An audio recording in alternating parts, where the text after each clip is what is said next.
నా పెళ్ళప్పుడు నా పెళ్ళి చేయడానికి కూడా ఇబ్బంది పడ్డటువంటి వ్యక్తి ఆయన. రాజకీయాలలో 40-50 ఏళ్ళు ఉంటే కూడా ఆస్తులు సంపాదించుకోలే కేసీఆర్ గారు. అనేక మంది వాళ్ళు మాట్లాడుతుంటారు, చాలా మాటలు మాట్లాడుతుంటారు, కానీ నాకు తెలుసు నేను దగ్గరుండి ఆర్థిక పరిస్థితి ఎన్నడూ ఆయనకు ఆశ లేదు.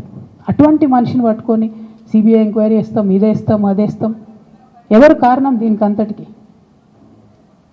ఈ చేతగాని కాంగ్రెస్ ప్రభుత్వం మీ ఏసీబీ వాళ్ళు పోయి కాళేశ్వరంలో పనిచేసిన 3 ఇంజనీర్లను పట్టుకుంటే ఒక్కొక్క ఇంజనీర్ దగ్గర 100 కోట్ల ఆస్తులు వెళ్తే మీకు ఎందుకు ఎంక్వైరీ చేసే దమ్ము లేదు? వాళ్ళు వెనకాల ఎవరు ఉన్నారో ఎందుకు ఎంక్వైరీ చేస్తలేరు?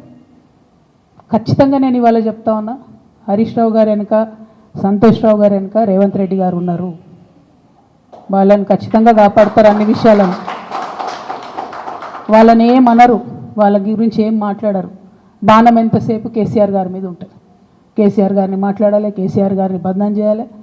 కానీ దగ్గరుండి ఈ అవినీతి అనకొండలు బీఆర్ఎస్ పార్టీని ఏదైతే డిస్టర్బ్ చేసిండ్రో వాళ్ళని మాత్రం ఏమనరు. ఈ ఇంటర్నల్ అండర్స్టాండింగ్ అనేది ఎక్స్పోజ్ కావాలి. రేపటి నుంచి నేను ఛాలెంజ్ చేసి చెప్తున్నా కదా, రేపటి నుంచి ఏం మాట్లాడతారు తెలుసా? ఈ మొత్తం బ్యాచ్లన్నిటికీ సోషల్ మీడియా బ్యాచ్లు ఉన్నాయి. వీళ్ళందరికీ బాగా చాలా బ్యాచ్లు ఉన్నాయి. వాళ్ళంతా రేపటి నుంచి ఏమంటారు? నన్ను ఒకళ్ళు బీజేపీ ఆపరేట్ చేస్తుంది అంటారు, ఒకళ్ళు కాంగ్రెస్ ఆపరేట్ చేస్తుంది అంటారు, ఒకళ్ళు రేవంత్ రెడ్డి చెప్తే మాట్లాడుతుంది అంటారు, ఇంకోళ్ళు బండి సంజయ్ చెప్తే మాట్లాడుతుంది అంటారు. ఖబర్దార్ బిడ్డ, నేను ఎవరు చెప్తే ఆడేటటువంటి తోలుబొమ్మని కాదు. నాది నాది నాది నాది కేసీఆర్ బ్లడ్, నాకు తెలంగాణ బ్లడ్. ఇండిపెండెంట్గా నేను అనుకున్న విషయాన్ని చెప్తున్నాను. దానికి పొలిటికల్గా ఇబ్బంది అయినా, కష్టమైనా, నష్టమైనా నేనే భరిస్తా. కానీ దేవుళ్ళ లాంటి మా నాన్నను ఇవాళ సిబిఐ ఎంక్వైరీ చేసిండ్రంటే కడుపు రగులుకపోతా ఉంది ఒక బిడ్డగా.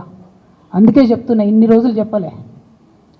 ఆ మధ్యలో పోయినసారి నా కొడుకు గ్రాడ్యుయేట్ అయినప్పుడు వచ్చినప్పుడు నేను మా నాన్నకు రాసుకున్న లెటర్ లీక్ చేస్తే కూడా ఆ 70, 80, 90 రోజుల నాకు నరకం చూపిస్తున్నారు. ప్రతిరోజు సోషల్ మీడియాలో ఇష్టం వచ్చినట్టు రాపిస్తున్నారు. ఎప్పుడు వీళ్ళ పేర్లు తీసుకోలే, ఇష్టం వచ్చినట్టు ప్రెస్ వాళ్ళకు మాట్లాడుతూ చాలా విషయాలు చెప్తున్నారు. ఎప్పుడు వాళ్ళ పేర్లు తీసుకోలే.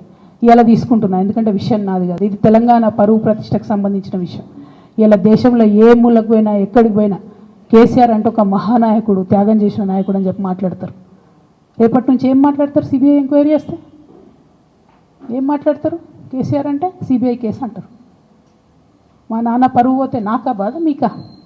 మీకు పైసలు కావాలి కదా, మీకు పేరుతోనేం పని? ఇంకా కూడా ఈ విషయాలు అర్థం చేసుకోకుండా, ఇంకా కూడా ఇటువంటి వ్యక్తుల్ని దూరం పెట్టుకోకుండా ఉంటే ఇక కేసీఆర్ గారి మీదే సిబిఐ కేసు వేసేటటువంటి స్థాయికి వచ్చినాక ఏం పార్టీ ఉంటేంది పోతే. బీఆర్ఎస్ పార్టీ నాయకులు నన్ను తిట్టుకున్నా సరే, లోకల్ బాడీ ఎన్నికలలో నాకు నష్టం జరుగుతుంది అనుకున్నా సరే, మా నాన్న మీద సిబిఐ ఎంక్వైరీ పడ్డాక ఏమైంది? తొక్కల ఎలక్షన్ ఒకటి గెలుస్తారు, ఒకటి ఓడిపోతారు. అసలు ఓడిపోయే పరిస్థితి ఎట్లా వచ్చింది? ఇటువంటి దుర్మార్గుల వల్ల కాదా వచ్చింది? ఆలోచన చేసుకోవాలి కదా. అంటే నా దగ్గర పైసలు ఉన్నాయి, టీవీలు ఉన్నాయి, సోషల్ మీడియాలు ఉన్నాయి, ఏటు పడితే అటు మాట్లాడతామంటే తోలు తీస్తాం చెప్తున్నా నేను. గీత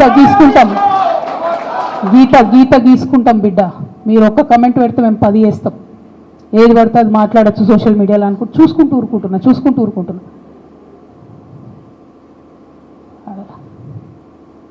పెద్దసారి దగ్గరకు వచ్చినాక ఇక కాంప్రమైజ్ అయ్యేది ఏం లేదు. ఘోష్ కమిషన్ వేసిన రోజే నేను చెప్పిన, ఎందుకు రియాక్ట్ కాలేదు పార్టీ అని అడిగిన ఆ రోజుని. నిన్న సిబిఐ ఎంక్వైరీ వేస్తున్నా అని రేవంత్ రెడ్డి గారు అసెంబ్లీలో చెప్తే తెలంగాణ బంద్ ఖాళీ వద్దా, బగ్గు మనొద్దా? తెలంగాణ ఎట్లా మాట్లాడతారు? నిజంగానే మనిషి అవినీతి అయితే, నిజంగానే మనిషి డబ్బులు తినోడైతే వేరు మాట. ఆయనకు తిండి మీద కూడా ధ్యాస ఉండదా బాబు?